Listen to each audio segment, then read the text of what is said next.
Yeah, I mean, this is a cool story. So basically, when the World Series goes around the world, they for the teams that are miles away, Fiji, Samoa, New Zealand, Australia, they if they get any major injuries, they can't fly someone in lastminute.com. So they need what's called the 17th team. So they select a load of young lads that are playing, typically probably from London-based teams, so Irish or Harlequins or whatever, and you all sit on the 17th team. And the principle is that if someone goes down, if they get all the way down to eight players, they're called on the 17th team. And it never ever happens, right? Nothing ever happens, and you basically sit there for the whole weekend, twiddling your thumbs, desperate for an injury, but nothing happens. Cut a very boring story short, Fiji got to the semi-finals, down to 8 players. So we need to call on the 17th team. So they come to the 17th team, and I was like, well, they're not going to pick me. They're going to pick some other lad, surely. We're all sitting there. I remember there was a lad at London Welsh, Dan Connolly, and he was like, the proverbial off a stick. And for some reason, they didn't pick him. They picked the raffle winner, the grey-haired badger in me. And they said, oh, we'll have him. And this is gospel truth. So I turned up. I go into the Fiji change room, and they've got like Vunimbaka, Sarevi, all these greats of the game, all sitting there with them. And they're playing New Zealand in the semi, who have got Cullen, Lomu playing for them. Honestly, it was unbelievable. And there was I. And they gave my kit, and they had a 3XL top and 2XL shorts. I mean, I looked like a windsock, basically. Like running. So the Fijian windsock that was Ollie. And obviously, there's all these like huge unit Fijians, and then this little scrawny 17-year-old white lad in dressed as a windsock. So anyway, they play the game. Everything happens. They get an injury in the first half, so they're down to 7. They've got no one else. I'm like, okay, like next injury, I'm on. Like, there's no one else to come on. Or they probably think, actually, we're better off playing with 6 here rather than playing with 7. Bricking myself on the sidelines. 2 minutes from the end, I can't remember who it was. One of their forwards goes down for Fiji. New Zealand got a scrum 10 yards out in the middle of the field, and there's no one else. So they go, Ollie, you're gonna have to go on. So I run the field, and they put me on the wing. And as they put me on the wing, they swapped whoever was on the wing. Must have been Vunimbaka. They put him in the forwards, and I'm still on the wing. And I watched New Zealand swap Lomu to my wing. Obvious. I mean, they need to try to win the game. Who's this windsock? Lomu runs over anyone anyway. I think he scored like 19 tries in the weekend so far. So anyway, I know off the scrum, ball's coming out, it's going straight to him, and it's game over for me. Like, I'm just going to be a human speed bump. It's nice knowing everyone. Like, my defining moment in rugby, play for Fiji and get killed playing for Fiji. Anyway, ball goes to Lomu. And I promise you, he had like 30 yards outside, 10 metres from the line. And the bloke was a legend and ran back into the forwards. And I remember thinking, I've done you, mate. I've done you. I'm in your head. I've done you. Anyway, New Zealand won. They killed us. And as we walked off the field, we're all clapping and whatever else of that. And they go down the tunnel. And I sort of then wander around like a lemming in Spare Park because Fiji are out. I don't know where to go. I'm dressed as a windsock. And Lomu comes out of the changing room, and he signed the ball and gives him the ball. He says, "Good lad." So I can't remember exactly what he said. Like, basically, "Good lad, front up. Like, good luck for the rest of your career," or whatever else. And I still have that ball to this day, sitting above my head. What a legend! So yeah, mate, that was an iconic moment. Plus, totally bricked myself. So there we go. We used to play this game called Snap, right? So it's a game that Haskell and I sort of created, but you can basically. He and I would go up to people and say, you can tell us the name of any famous person you like. And with like clicks of our fingers, we would be able to do it. So we went out this one evening with, I'm presuming this one you're talking about, mate, Marky, which is the crazy horse to sort of... Moulin Rouge. Yeah.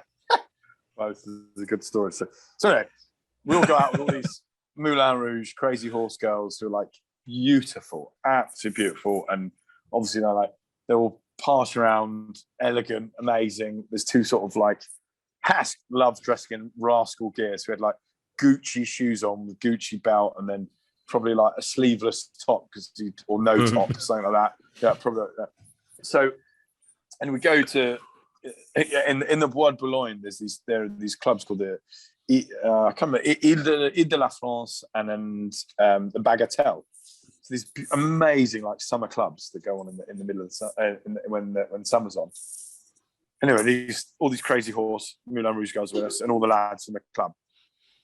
So everyone's sort of trying to play a few shots and trying to get amazing. And Hask's French wasn't that great, at that point. So he was sort of getting a bit more frustrated that he wasn't getting a look in, and he wasn't being able to sort of have any banter with these birds and whatever else.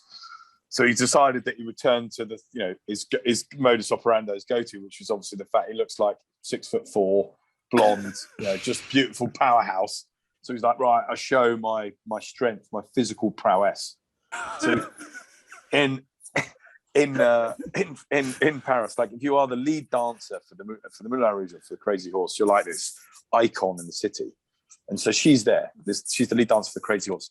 So she's there, and Hask is like, right, she's the one. She's the one. She's the one that's going to fall for the Haskell charm.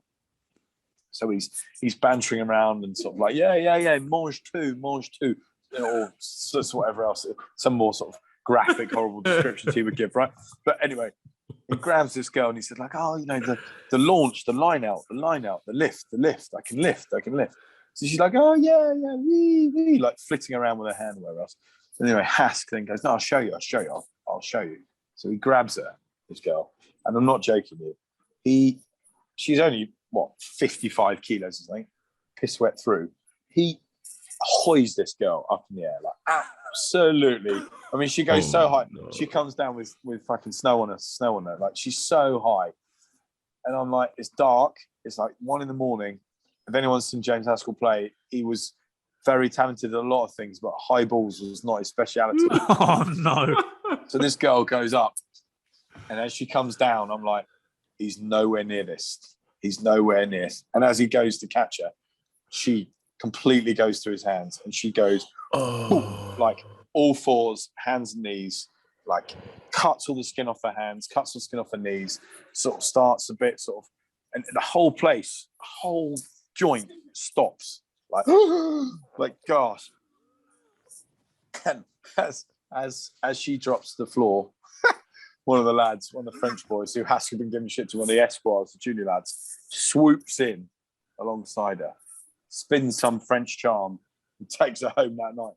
And Hask is sat there ruining his mistake, because he'd shelled out, I don't know, like €500 in drinks for this girl all evening, and thought this was the crowning glory, the moment that was going to work, where he hoyed her up and performed the most perfect Crazy Horse lift. And it came down with snow and grazed knees.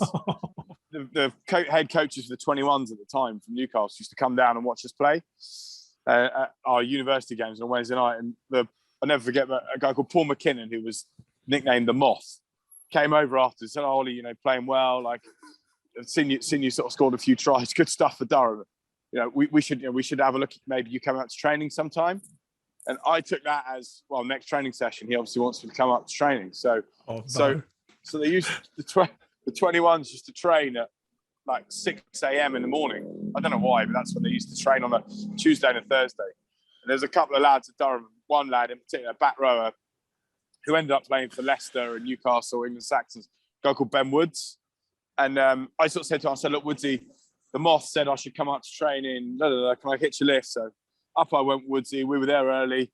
All the boys out in the field. Moth wasn't there. So under the floodlights, freezing cold, we're sort of playing walk in touch and pissing around waiting for him. And the Moth turns up and he's like, he's a Kiwi. He's like, oi, come over here, mate. I was like, that's Australian. But anyway, he's a Kiwi Australian. Yeah, and, we're bad at accents as well, mate. Exactly. And he goes, what are you doing here? I said, well, you sort of told me to come to training. Like, I'm here training ready. He goes like, no. I said, like, it'd be nice to have you at training or something, in the future. But I was like, oh no, like it's one of those like awkward shit situations. And luckily, in that training session, he said, look, I'll stay. One, because I couldn't get back. So Woods was giving me a lift. He said, might as well train. So I trained in that session, and the lad who was going to start on the wing that weekend pulled his hamstring in training. They didn't have anyone else. They said, Ollie, you might as well play on the weekend as you're here. We'll give you a run on the wing. And I hadn't played wing ever. And as I played centre at Durham, and then I ran on the wing, scored a hat trick. And they said, well, we can't drop you this week. And I scored a hat trick the next week, hat trick the week after. And that was the end of the season. So I did 3 hat tricks in a row. And then Rob Andrews said, who's that who's that old grey-haired badger running around the field that looks like he's won a raffle to be here? Like, we'll have him in for pre-season. So I went in for pre-season and that was it. Never looked back. Yeah, how good's that? So the message out there is, people, just invite yourself to training, turn up. Just turn up. Get a spot. Yeah, just turn up, get a spot. I remember we went to Teen for our pre-season. And anyway, at the end of it all, what I realised about living in France is the French boys are good crack, but they just cannot take their piss. Like, literally 3 beers, 4 beers, and all the wheels fall off. Scrapping. Oh, not scrapping, but well, I mean a couple of, like, Sylvain Marconnet, for example, he would be scrapping. I mean, he's just meathead prop. Like, you sort of like go out and his way, like, turns of a dim and would be to, like, nut you in the nose. Yeah. I'm like, mate, I met you for like a week. Like, it's not like, that's not how I want to sort of remember you by. But anyway, they did this, and they all get a bit weird. And God rest his soul now. But like, Christophe Dominici was our coach at that point. He was our head coach. He was an icon for Stade. So we go to Teen. Domi knows everyone around France, and he's a god. They love him for what he did in that World Cup, and he was just a class player as well. But so anyway, we're in Teen, going to this bar. He's getting everyone absolutely steaming, and then all the boys, they start like slapping their, Max is with us, and they start slapping their knees and going at Max. So I was like, what the fuck are they doing this for? What's that all about, man? Why are they doing? And I'm, obviously, like, you want to fit in, so you're doing it too. Dodgeball. Is that not dodgeball? Yeah, right. Anyway, it turns out they're doing it because Max has got, a serious length on him, apparently, right? So that's what I mean. We're like 3 beers down, 4 beers down, and I'll never forget Simon Taylor, the number 8 from Scotland, was at Stade, and he'd been there for a while. He just leant over to me and said, "Look, this is the time where we Houdini." And I was like, "What are you talking about?" He's like, "Smoke bomb, we're gone." So I was like, "All right, well, let me just hang around for like, a minute or so. I don't want to miss this. Let me just see what happens. So anyway, the next thing I know, like, Max has come in from the loo, pants down, totally like wang, like totally bolloco. I'm like, what is going on? And then they all sit around a circle to do like a ring of fire and apple bobbing, which I didn't really understand, but they had apple bobbing and some forfeit game. And Max stands in between 2 of them, Domi and Marconnet. And Marconnet is there with his hand, like, just holding Max's piece through the whole of this court session. And I was like, bear in mind, lads, I just come from Newcastle, right, where we got like 5 men and his dog turned up. I mean, you're an utter fool if you got naked anywhere at any time, right? So I mean, and the Geordies would stand for nothing like that. So I was like, Jesus Christ. And I saw Simon Taylor. He's like, "I told you so. Smoke bomb would get out of there." So I was like, so I had quickly sort of did a Craig David rewind out of the ring of fire and left and went to my room. So I can't comment what happened after that, but I just knew it was getting slippery. So our first game, I'll never forget it. We were playing at Stade de France. As I said, we played in front of 5 people at Kingston Park, and we played 80,000 at Stade de France. So I played Perpignan in the centre of Paris. Massive fanfare. Like, Hask and I walk out of the tunnel. There's 40 women from Moulin Rouge, all lined up either side, and these huge, like, feather boas with their boobs out and raised knees. Yeah, and Grace get thrown around. Grace knees, yeah, Grace knees, war wounds everywhere. Looking horrible, but. So walk out onto the field, and they've got like a wrestling ring in the middle. There's a big wrestling fight going on, and all these motorbikes jumping over the top of over the ring. I was like, what is this? Light show at the end. So nuts, absolutely nuts. Anyway, we win the game, come into the change room. Max comes in, all the boys getting excited, doing the as he comes in. So I knew what that was entailing at that point, right? But obviously, Max, the boys are in the shower. He's sort of prancing around like, "Oh, salut les gars, comment ça va?" Like, spending too long in there. Like, Max, stop cock watching, for God's sake. Anyway, because he owned the radio station, he knew everyone in the world of entertainment, music, and whatever else. So this time against Perpignan, he brings in Madonna into our change room. So I'm like, Madonna? What? Like, as I said, like the best thing we've had in in Newcastle is Jimmy Five Bellies walking or something like that. But so Madonna walks in our changing room. I'm like, is that genuine Madonna? Like, what's happening? And all the boys get excited. So Pascal Pape, never forget, he starts prancing around going, "Oh, like a virgin, woo, woo," like running around, prancing to it. So they all get into back then in 09, we still had the communal bath or whatever afterwards, which I hadn't seen for donkeys. I hadn't seen anywhere in my playing time, but at Stad they still had it. So they're all in the shower. Max coming in having a perv. So he brings Madonna in, and she's sort of laughing and prattling around and whatever else. And then all the boys, some of the boys are in the communal bath thing, and the lads start doing the at Max. So Max doesn't need a second invite. So he literally hoists off all his clothes, dives straight in with the lads, totally whammo. And Madonna's left standing there, and so Pape's like, "Woo!" I can't remember. It was it Ledesma, or I think it was Ledesma. Anyway, who it was? I can't remember. But picked her up, and she's like, "No, wait." So she basically took her trousers and her top off, so she was in a bra and knickers, and she jumped into the communal bath. And I was in the shower, and I was thinking, I can't miss this opportunity. So I just ran, dove head first, and was sort of sitting, splashing around, going like, I'm in here with like 17 sausages and one kebab. That's Madonna, like unbelievable scenes. But yeah, so yeah, that was our first game against Papillon. 12 years at Glasgow. What am I doing? You started to excel in rugby while studying at Durham University. Every university rugby club built on its initiation. Can you tell us what you had to do to qualify for Durham Uni Rugby Club? Oh, Jesus. I mean, obviously, this is not now the status quo, obviously, at Durham, because they would not be delighted that they were in these sorts of lights. But yeah, I mean, you cut me open, I bleed purple. But some of the initiations were the flaming arsehole. Have you heard of that bad boy? Has that been introduced before on the show? I don't know. But so you measure a bit of bog roll from your elbow to your wrist.